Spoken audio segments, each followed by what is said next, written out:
घर का सुकून बर्बाद कर सकती है। देखिए कैसे शक ने रिश्तों में जहर घोल दिया। सुबह का वक्त था, पिंड की हवा में ठंडक थी, लेकिन घर के अंदर गर्मी बढ़ने वाली थी। ये है राजिया, घर की बड़ी बहू। जुबान की तेजी इनका हथियार है। और ये शहर बनू, नई नवेली दुल्हा, दिल की साफ मगर किस्मत की मारी। बदले दिया। काम के बोझ ने शार बनू का ध्यान भटका दिया और दूध उबल कर गिर गया। बस फिर क्या था, राजिया को तो जैसे मौका मिल गया। तुझे तो कोई काम ढंग से नहीं आता, सारा दूध ज़ाया कर दिया था, सारा दूध ज़ाया कर दिया। भाभी मुझे माफ कर दे, मैं सफाई कर रही थी, पता ही नहीं चला। शोर सुनकर अम्मा जी भी वहां आ गए। राजिया ने झूठ और सच मिलाकर अम्मा के कान भरना शुरू कर दिए। अम्मा ने बिना पूरी बात सुने शाहर बानू को ही कसूरवर ठहरा दिया। अब सारा काम शार बनू के कंधों पर था। धूप हो या छांव, उसे सांस लेने की इजाजत नहीं थी। जबकि राजिया मजे से अपने कमरे में आराम फरमाती। शाम को मर्द घर आए तो राजिया ने चेहरे पर झूठी मुस्कुराहट सजा ली।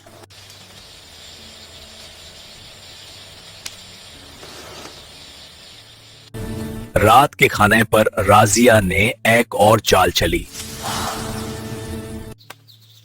देखा अम्मा, ये जानबूझकर मुझे तंग कर रही है। उस रात शाहरबानू ने चांद से अपनी तन्हाई बांधी। क्या गरीब होना गुनाह है? दोस्तों, क्या शाहरबानू के साथ ये इंसाफ है? अगर आपको दुख हुआ तो चैनल को सब्सक्राइब करें। अगले दिन कुदरत ने करवट ली। ऐसी बारिश शुरू हुई जो रुकने का नाम नहीं ले रही थी। राजिया अपने फोन में मगन थी और उसका छोटा बेटा मुन्ना खेलते खेलते खतरे के पास जा पहुंचा।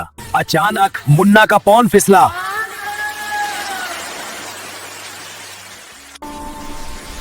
शाहरबानू ने अपनी जान की परवाह किए बिना छलांग लगा दी। ये भूल गई, नफरत भूलकर उसने फर्ज निभाया, मुन्ना को बचा लिया। मुन्ना महफूज था, लेकिन आज शाहरबानू की हालत देखकर सब खामोश थे। राजिया की आंखों से पर्दा हट गया। जिसे वो दुश्मन समझती थी, आज उसी ने उसके जिगर के टुकड़ाई को बचाया। शर्मिंदगी के आंसू सबसे सच्चाई होते हैं। मुझे माफ कर दो शाहरबानू। अम्मा जी का कलेजा ठंडा हो गया। आज घर घर बन गया था। अब वो देवरानी जेठानी नहीं बल्कि बहनें बन चुकी थीं।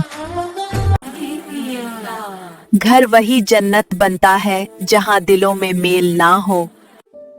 रिश्ते तोड़ना आसान है मगर जोड़ना मुश्किल। अपनों की कदार करें। में मीडिया की केस है। अगर आपको इस कहानी ने रुला दिया तो वीडियो को लाइक जरूर करें। कमेंट में बताएं, क्या आपके ख्याल में शाहरबानू ने सही किया? मजीद ऐसी जज्बाती कहानियों के लिए चैनल सब्सक्राइब करें और घंटी बजाएं। ये लो गरम गरम। शुक्रिया बहन। बहुत अच्छा लगा। अल्लाह हाफिज, मिलते हैं अगली कहानी में।